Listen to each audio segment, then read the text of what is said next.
चलिए अब अपना क्वेश्चन नंबर 19 करते हैं। 200 logs are stacked in the following manner.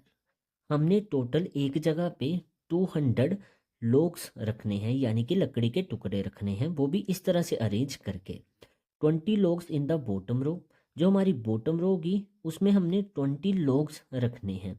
19 in the next row, और जो इससे ऊपर वाली रो होगी उसमें हमने 19 logs रखने हैं।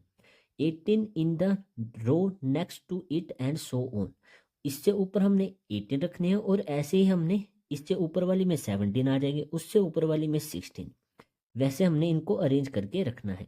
इन how many rows are the 200 logs placed, तो हमने जो 200 logs रखनी है उसके लिए कितनी रोज आएंगी। देखिए ये फर्स्ट सेकंड थर्ड, तो टोटल नंबर ऑफ रोज कितनी आएंगी हमारी, यानी कि n की वैल्यू हमें निकालनी है इसमें। And how many logs are in the top row, और जो हमारी सबसे ऊपर वाली रो होगी उसमें कितने हमारी logs आएंगी, यानी कि जो हमारी सबसे ऊपर वाली रो आएगी ना इस तरह से, उसमें हमारे लकड़ी के टुकड़े कितने होंगे। तो देखिए ये हमारी ए की वैल्यू है, A2 A3, और सबसे ऊपर वाली कौन सी होगी, AN वाली वैल्यू होगी। तो यानी कि AN भी हमें यहाँ पे निकालना है। तो यहाँ पे हमारी AP क्या बनेगी, देखिए जो लास्ट रो है इसमें हमारी 20 logs है, यानी कि फर्स्ट वैल्यू 20 आ जाएगी, फिर 19, फिर 18, ऐसे ही हमारी वैल्यूज आगे बढ़ती जाएंगी। और टोटल कितने लोग्स हैं हमारे पास, 200, यानी कि सम कितना है हमारे पास लोग्स का, 200।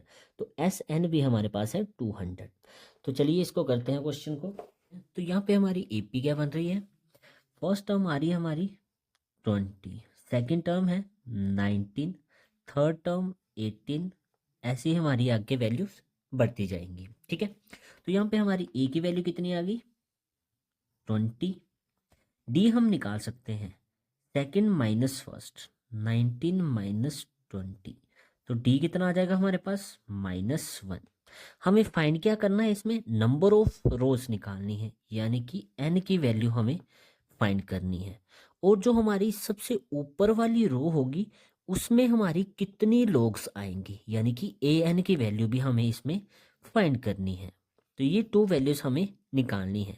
एस एन हमारे पास इसमें दिया गया है 200, यानी कि टोटल लोग्स कितने हैं हमारे पास, 200। एस एन का फॉर्मूला यूज करेंगे हम यहाँ पे, S N is equal to N upon 2 plus n-1 into D. S N है हमारे पास 200, n हमने फाइंड करना है, और 2 ए की वैल्यू कितनी है हमारे पास, 20, प्लस n हमने निकालना है -1, और d की वैल्यू है हमारे पास -1। ये n-1 के साथ मल्टीप्लाई में है, तो 2 यहाँ पे डिवाइड में है, 200 के साथ मल्टीप्लाई हो जाएगा, 200 multiply 2 is equal to n, 2 multiply 20 ये हो जाएगा 40, प्लस n-1 ये हो जाएगा -n, आगे प्लस है, प्लस माइनस माइनस का n आ जाएगा, -1 इंटू -1 ये हो जाएगा प्लस का 1, ये हो जाएगा हमारा 400 is equal to n40 plus 1 कितना हो जाएगा, 41 माइनस n। अब n इसके अंदर मल्टीप्लाई हो जाएगा, तो 400 is equal to n multiply 41 n आ जाएगा, माइनस n स्क्वेयर आ जाएगा। ये माइनस में वैल्यू है, इस साइड लेके आएंगे इनको, ये प्लस की हो जाएगी n स्क्वेयर, प्लस का 41 n है इधर आके माइनस का 41 n हो जाएगा, और ये प्लस का 400 अपनी जगह है इज इक्वल टू 0। ये हमारी एक क्वाड्रेटिक इक्वेशन बन रही है। अब यहाँ से हमें n की वैल्यू फाइंड करनी है, तो middle term splitting method use करेंगे। तो यहाँ पे हमारा सम कितना आना चाहिए, आपने ऐसे क्वेश्चन पीछे किए हैं, सम कितना आना चाहिए, जिसकी डिग्री 1 हो उसका कोफिशिएंट देखना है हमें, -41, और प्रोडक्ट कितना आना चाहिए हमारा, इस टर्म को छोड़ के n स्क्वायर का कोफिशिएंट और कांस्टेंट टर्म को मल्टीप्लाई करना है 400, और यहाँ पे इसका कोफिशिएंट कुछ नहीं है तो हम 1 मानते हैं, 1 मल्टीप्लाई 400, तो प्रोडक्ट आ जाएगा 400। 400 के फैक्टर निकालने हैं, वहां से हमें अपने 2 नंबर्स मिलेंगे जो हमने इसकी जगह फिल करने हैं। तो 400 के फैक्टर निकाल लेते हैं, 2 से चला जाएगा, ये आ जाएगा 200, फिर 2 से चला जाएगा, ये आ जाएगा 100, 2, 50, 2, 25 और ये 5 से चला जाएगा, 5 5 जा 25, 5 1 जा 5। तो यहाँ से हमारे 2 नंबर क्या बनेंगे देखिए, 5 5 जा 25, 2 2 जा 4, 4 2 जा 8, 8 2 जा 16। 25 मल्टीप्लाई 16 करेंगे तो इनकी वैल्यूज आ जाएगी प्रोडक्ट करके 400। और जब हम इन्हें प्लस करें 25 प्लस 16 कितना हो जाएगा 41। हमें किसका चाहिए, माइनस का 41 चाहिए। तो हमारे 2 नंबर क्या आ रहे वैसे 25 और 16, सम करके आना चाहिए माइनस का 41। अगर मैं दोनों को प्लस करूं तो मेरा प्लस का 41 आ जाएगा, दोनों के साथ माइनस का साइन रखेंगे। 25 और 16 सेम साइन है तो वैल्यू ऐड होती है 41 हो जाएगा, दोनों के साथ माइनस है तो माइनस का 41 और मल्टीप्लाई करके तो 400 हमारा आ जाएगा। तो हमारे 2 नंबर क्या है -25 और -16। तो यहाँ पे हम -41 n की जगह ये 2 नंबर लिखेंगे, n² -25 n -16 n, ये आप आगे पीछे भी करके लिख सकते हैं, वो भी सही है, प्लस 400 = 0। अब फर्स्ट 2 में देखिए कॉमन क्या है, तो n दोनों में कॉमन है, बचा क्या n² में से n कॉमन ले लिया, n बचा, माइनस यहाँ से n बाहर है तो बचा 25। यही वैल्यू हमारी सेम नेक्स्ट में भी बननी चाहिए। देखिए वैसे करते हैं हम, n -25 यही सेम वैल्यू बनेगी यहाँ पे। अगर ये वैल्यू नहीं बनेगी तो मतलब हमारा क्वेश्चन गलत है। अब देखिए थर्ड टर्म में से मैंने अंदर क्या लिखा, सिर्फ n।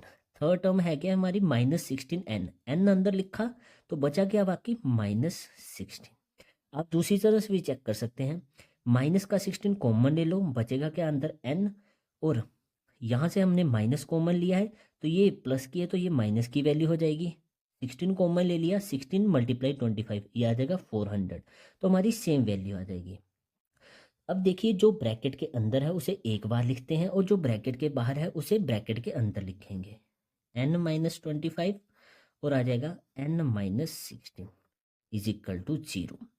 तो यहाँ से हमारी n की वैल्यू कितनी आ जाएंगी, एक तो आ रही है n -25 = 0, तो n आ गया 25, और सेकंड है n -16 = 0, तो यहाँ से n की वैल्यू आ रही है हमारी 16। तो यानी कि नंबर ऑफ रोज हमारी 2 आ रही हैं। अब यहाँ से हमारी कोई नंबर ऑफ रोज 1 बनेगी, ठीक है, तो वो कौन सी बनेगी वो चेक करते हैं। देखिए n निकालना है ना, n की जगह हम क्या रख देते हैं 25 रख देते हैं। तो सबसे पहले A25 निकालते हैं हम, A25 A + 24 D, ए की वैल्यू हमारे पास है 20 + 24 मल्टीप्लाई डी की वैल्यू है -1, 20 प्लस माइनस माइनस 24 आ जाएगा, 24 को 1 के साथ मल्टीप्लाई करेंगे, इन दोनों को सॉल्व करेंगे तो -4। A25 कितना आ गया हमारे पास -4, यानी कि हमारी जो 25th रो होगी उसमें हमारी -4 लोग्स हो जाएंगी। ऐसा हो सकता है कोई? नहीं, हमारी नेगेटिव में लोग्स नहीं आ सकते, लकड़ी के जो टुकड़े हैं वो हमारे नेगेटिव में कैसे हो सकते हैं। तो ये वाली वैल्यू क्या हो जाएगी हमारी, निगलेक्ट हो जाएगी। अब बची कौन सी वैल्यू, n = 16, यानी कि n निकालना है, n की जगह कितना रखेंगे 16, तो A16 निकालते हैं हम, A + 15D। ए कितना है हमारे पास 20 + 15 और डी की जगह आ जाएगा -1, 20 + -15 बन जा 15, दोनों को सोल्व करेंगे तो कितना आ जाएगा 5। तो A16 कितना आ गया हमारे पास 5, यानी कि जो हमारी 16th रो होगी उसमें हमारी टोटल कितनी लोग्स होंगी 5। ये पॉजिटिव में है, यानी कि इतनी लोग्स हमारी हो सकती हैं। तो देखिए हमारी टोटल नंबर ऑफ रोज कितनी आएंगी हमारी 16, और जो लास्ट रो होगी उसमें कितनी लोग्स होंगी, यानी कि लकड़ी के टुकड़े होंगे 5। तो आई होप आपको ये अच्छे से क्लियर हो गया होगा, आपने थोड़ा सा एक्सप्लेन करके इसको लिख देना है। तो चलिए मिलते हैं हम नेक्स्ट क्वेश्चन के साथ नेक्स्ट वीडियो में। जय श्री राम।